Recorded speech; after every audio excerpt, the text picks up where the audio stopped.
ورنہ یہاں نوکری چلی جائے گی، سیٹ ناراض ہو جائے گا، سسرالیے ناراض ہو جائیں گے، ہزارہ قسم کے دنیاوی مفادات، دنیاوی اغراض و مقاصد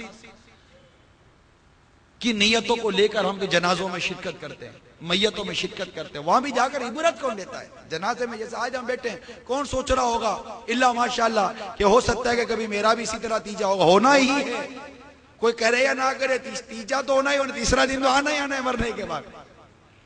اب وہ تیجا ایصال ثواب کے لیے ہوتا ہے یا کس کے لیے ہوتا ہے تو اللہ بہتر جانتا ہے، لیکن مرنا تو ہر ایک کو ہے نا۔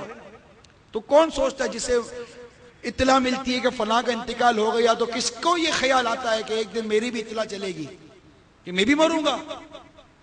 مرنے والے پر تو افسوس ہوتا ہی ہے کہ چلو وہ چلا گیا، دنیا سے رخصت ہو گئے، بالخصوص آل اولاد کو، رشتہ داروں کو، گھر والوں کو افسوس ہوتا ہی ہے جو محبت کرتے ہیں۔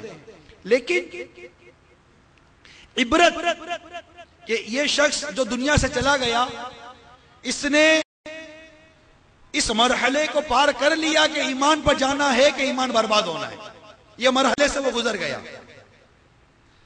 جو دنیا سے چلا گیا وہ اس مرحلے سے گزر گیا کہ اسے ملک الموت کو کس صورت پہ دیکھنا ہے، وہ گزر گیا۔ وہ اس کیفیت سے گزر گیا کہ روح کیسے قبض ہونی ہے، سختی میں قبض ہونی ہے یا اللہ کی رحمت سے نرمی سے قبض ہونی ہے۔ اس کی روح بدبودار ہو کر نکلے گی کہ اس کی روح خوشبودار ہو کر نکلے گی؟ وہ اس وقت اس کیفیت سے گزر گیا۔ وہ قبر کی رات جو پہلی رات آنی تھی گزر گیا، وہ منکر نکیر کے سوالات سے گزر گیا، قبر کے تمام معاملات سے وہ گزرنے والا گزر گیا۔ اب آپ نے اور میں نے گزرنا باقی ہے۔ جس کی اطلاع ملی کہ مرنے والا دنیا سے چلا گیا، چاہے اس کی بیٹی، چاہے اس کی اولاد ہو یا اس کی زوجہ ہو یا اس کے گھر والے ہوں، اس کی بہن ہو، اس کے بھائی ہو، اس کے رشتہ دار ہو، قرابہ دار ہو، اہل محبت ہو یا عام مسلمین ہو، کوئی بھی ہو، ہمیں اطلاع ملتی ہے کہ فلاں کا انتقال ہو گیا۔ آپ نے اور میں نے اس انتقال کی اطلاع سن کر کیا اپنی موت کو یاد کیا؟ ہم اپنی موت کو کب یاد کرتے ہیں؟ جبکہ موت نصیحت کے لیے کافی ہے، موت نصیحت کے لیے کافی ہے۔ موت سے بڑھ کر کیا نصیحت، جنازے سے بڑھ کر کیا نصیحت، قبر میں اتارتے وقت جو انسان دیکھ رہا ہے کہ قبر میں مردہ اتر، اس سے بڑھ کر کیا نصیحت ہے؟ اتنی ریئلٹی ہے، اس سے زیادہ کیا ریئلٹی ہوگی، اس سے زیادہ کیا حقیقت ہوگی کہ یہ وہ معاملہ ہو رہا ہے جو ڈیفینیٹلی میرے ساتھ ہونا ہی ہونا اگر میرے مقدر میں قبر ہے تو۔ ورنہ آدمی ڈوب کر بھی مر جاتا ہے، درندہ کھا جاتا ہے، جہاز کے اندر پھٹ جات پڑتا ہے تو اس کے گوشت کے ٹکڑے تک نہیں ملتے۔ مختلف موت کے مختلف معاملات ہوتے ہیں، نہیں مطلب لاش ہی نہیں ملتی، گوشت کا ٹکڑا تک نہیں ملتا، ناخن تک نہیں ملتا، اس طرح بھی موتیں آتی ہیں۔ لیکن ہم موت کو یاد نہیں کرتے۔ دلا غافل نہ ہو یکدم یہ دنیا چھوڑ جانا ہے، بغیچے چھوڑ کر خالی زمین اندر سمانا ہے۔ تیرا نازک بدن بھائی جو لیٹے سیج پھولوں کی، یہ ہوگا ایک دن تنہا، اسے کیڑوں نے کھانا ہے۔ تو اپنی موت کا مقبول کر سامان چلنے کا، خدا کی یاد کر ہر دم کے جس نے کام آنا۔ ہم میں سے کون موت کو یاد کرتا ہے، کون ذکر اللہ کرتا ہے؟ کس نے اس انتقال کی خبر سن کر نوے نمازی تھا تو نمازی بن گیا، داڑھی منڈا تھا تو داڑھی والا بن گیا، امامہ نہیں پہنتا تو امامے والا بن گیا، فلمیں ڈرامے دیکھتا تھا تو یہ سوچتے کہ میں بھی مر جاؤں گا فلمیں ڈرامے دیکھتے دیکھتے تو میرا کیا بنے گا۔ ہم میں سے میرا کیا کون سوچتا ہے؟ ہم میں سے موت کی اطلاع سن کر جو فون پر ملی، کسی کے ذریعے ملی، اطلاع سن کر کون سبق لیتا ہے، کس کے اندر مدنی انقلاب آتا ہے؟ ایسا لگتا ہے جیسے کہ یہ ساری چیزیں ہمارے نزدیک معذلہ ایک رسم بن گئی ہے۔ ٹھیک ہے، موت آ گئی، مرنا ہے، قبر پہ جانا ہے، یہ جنازہ ہوگا، یہ جنازہ اٹھے گا، ان تمام چیزوں میں عبرت ہے، عبرت ہے، جنازے میں عبرت ہے۔ لوگ جمع ہوتے، جنازہ پڑھتے ہیں، دعا کرتے ہیں، اپنے لیے مرحوم کے لیے دعا کرتے ہیں، سب میں عبرت ہے اگر عبرت لینے والا ہو تو۔ قبر کے اوپر جو سیل لگ رہی ہے اس میں عبرت ہے، غور تو کرے۔ بجلی چلی جاتی ہے گھبرا جاتے ہیں، اتنی سی قبر کے اندر سیل لگ رہی ہے، گھبراہٹ نہیں آ رہی ہم کو؟ اس وقت باتیں ہو رہی ہوتی ہیں، کاروبار کی باتیں ہو رہی ہوتی ہیں، جلدی کرو جلدی کرو کی باتیں ہو رہی ہوتی ہیں، جبکہ نبی رحمت صلی اللہ تعالی علیہ وسلم قبر کے پاس تشریف فرما ہو کر غمزدہ روایتوں میں آتا ہے غم زدہ ہیں، اور موت کو یاد کرنے، قبر کے معاملات کو یاد کرنے کے حوالے سے میرے آقا صلی اللہ علیہ وسلم کے بے شمار ارشادات موجود ہیں۔ ہمارے مرحوم کہاں ہیں؟ کدھر چلے گئے سارے؟ سب چلے گئے نا، ایک دن ہم بھی چلے جائیں گے۔ ہم مسلمان ہیں، ہمارا اعتقاد ہے، ہمارا ایمان ہے کہ جانا ہے، 100% دنیا سے جانا ہے، موت آنی ہے، 100% آنی ہے۔ ہمارا یہ بھی ایمان ہے کہ قبر میں سوال جواب ہونا ہے، اعمال کا حساب کتاب ہونا ہے۔ اللہ کو راضی کیے بغیر قبر میں اتر گئے، توبہ کیے بغیر قبر میں اتر گئے تو عذاب ہو سکتا ہے، اس جانتے ہیں ہم لوگ۔ نماز قضا ہوئی تو عذاب ہو سکتا ہے، سود کا کاروبار ہوا تو عذاب ہو سکتا ہے، اللہ ناراض ہوا تو، توبہ کی توفیق نصیب نہ ہوئی، توبہ کیے بغیر مر گئے، اور ہم جانتے بھی تو نہیں ہے نا کہ ہم توبہ کر کے مریں گے کہ بغیر توبہ کیے مر جائیں گے۔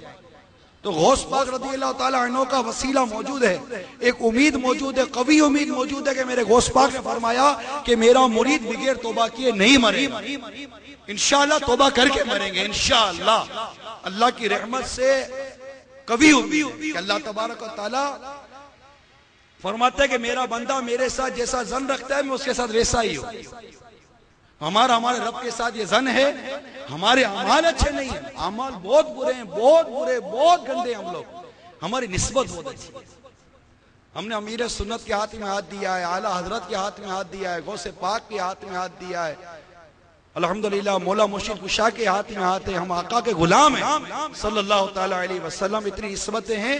انشاءاللہ عز و جل، انشاءاللہ عز و جل توبہ کر کے ایمان سلامت لے کے جائیں گے انشاءاللہ، انشاءاللہ عز و جل۔ اس کی تیاری کریں، غفلت پہ نہ پڑے۔ حسن بصری رحمت اللہ تعالیٰ علیہ کا یہ قول کتاب میں لکھا ہے کہ جو شخص گناہ پر قائم رہتے ہوئے جنت کی امید رکھنا یہ ایک اور گناہ ہے، کہ جنت تو نیکی پر ملتی ہے، گناہ پر تھوڑی ملتی ہے۔ اللہ کے نیک بندے نیکی کر کے ڈرتے تھے، اللہ کے نیک بندے نیکی کرتے تھے پھر ڈرتے تھے، نیکی کر کے ڈرا کرتے تھے کہ یہ نیکی قبول ہوئی یا نہیں ہوئی، اور ہم گناہ کر کے بھی نہیں ڈرتے۔ کس قدر مطلب الٹا معاملہ ہے۔ تو کبھی تیجے میں جائیں، چالیسے میں جائیں، میت میں جائیں، جنازے میں ہم شرکت کریں تو ایک کاش اپنی موت کو پیش نظر رکھیں۔ کتابوں میں یہ باتیں لکھی ہوئی ہے کہ پہلے کے ایسے لوگ گزرے ہیں کہ کبھی کوئی جنازے میں جاتا تو تعزیت کے لیے یہ طے نہ ہوتا کہ آخر صاحب خانہ کون ہے جس سے تعزیت کی جائے، اس کا وارث کون ہے جس سے تعزیت کی جائے، اہل خانہ ہو جو بیٹا ہو یا جو، کیونکہ عموماً جو قریب ہوتا ہے وہ زیادہ غمزدہ زیادہ روتا ہے نا، اس کی مطلب کیفیت ہوتی ہے۔ لیکن پہلے جاتے تھے نا لوگ جنازے میں تو یہ طے نہیں ہو پاتا تھا، کیونکہ سارے کے سارے غمزدہ ہوتے تھے، سارے کے سارے جو ہے کہ پریشانی کی کیفیت میں ہوتے تھے، اور سب کو پریشانی اپنی موت کی ہوتی ہے، اپنے بارے میں سب سوچ غمزدہ ہوتے تھے کہ یہ تو جا رہا ہے، اس کا مطلب کہ ہو گیا معاملہ، ٹھیک ہے چلا گیا، یہ اپنا وقت اس نے گزارا دنیا کے اندر، یہ فتنوں کا گھر ہے دنیا، اس میں یہ آیا پیدا ہوا، جوانی اور سارا جو اس نے دور تھا وہ گزار گیا، اب یہ چلا گیا، اب میری باری، اب میری باری، اور میں نے آنا ایک دن بستر کے اوپر، اور میں نے آنا ایک دن اس کیفیت میں کہ میری بھی آنکھیں چھت پہ لگی ہوئی ہوں گی، اب مجھ پر بھی ایک کیفیت آنی ہے کہ میرے بھی گھر والے انتظار کر رہے ہوں گے کہ کب روح نکلتی ہے، بلکہ بعض اوقات تو بیٹا امام صاحب سے دعا کرانے کے لیے آتے، امام صاحب دعا کرو میرا باپ ٹھنڈا ہو جائے، اس کے لیے آسانیوں کی دعا کرانے کے لیے آتے ہیں، آپ کو نہیں پتا، خدمت کرنے کے بجائے آسانیاں کرواتے ہیں، کیونکہ گھر کے اندر بوڑھا باپ موجود ہے، وہ کھانستا رہتا ہے، اس کی علاج پر خرچہ ہوتا رہتا ہے، اب بیٹا پریشان ہے کہ خدمت کروں، علاج کروں، کام کروں، کیا کروں، جی ہاں، جگہ جی لگانے کی دنیا نہیں ہے، یہ عبرت کی جا ہے، تماشا نہیں ہے۔ آتی ہے اولاد، بیوی بیچتی ہے کہ بیٹا جا تیرے باپ کی مٹی ٹھنڈی ہو جائے، اس کی دعا کروا کر لا، خدمت نہیں کر رہی اب۔ ہاں یہ وہی ہیں بیوی بچے جن کے لیے جو نہ کرنا تھا نا وہ بھی کیا ہے ہم نے، آج وہ ہماری موت کی دعا کروا رہے ہیں امام صاحب سے کہ دعا کر دو. تو یہ اپنی موت کو یاد کرے بندہ, اپنی قبر کو یاد کرے, اپنے حشر کو یاد کرے, قبر میں جا کر جو گلنا سرنا ہے تمام چیزوں کو یاد کرے, اللہ تعالیٰ کی رحمت کی پانے کی کوشش کرے کہ یا اللہ جب میں مروں تو مجھ پر نزا کی سختی آسان ہو, میرا ایمان سلامت ہو, مولا میری موت عبرت والی نہ ہو, میری موت رشک والی ہو, میں عبرت والی موت نہ مروں. مجھے دیکھ کر لوگ یوں نہ کہیں کہ یہ کیسا مر گیا, دیکھو تو صحیح, تھو نہ کرے لوگ میری موت کے اوپر. ایک کاش میری موت قابل رشک ہو, ایک کاش ایسی موت آئے کہ میری زبان پر کلمہ طیبہ جاری ہو, آقا پر درود و سلام پیش ہو رہے ہوں, ایک کاش گنبد خضرا ہو میری آنکھوں کے سامنے.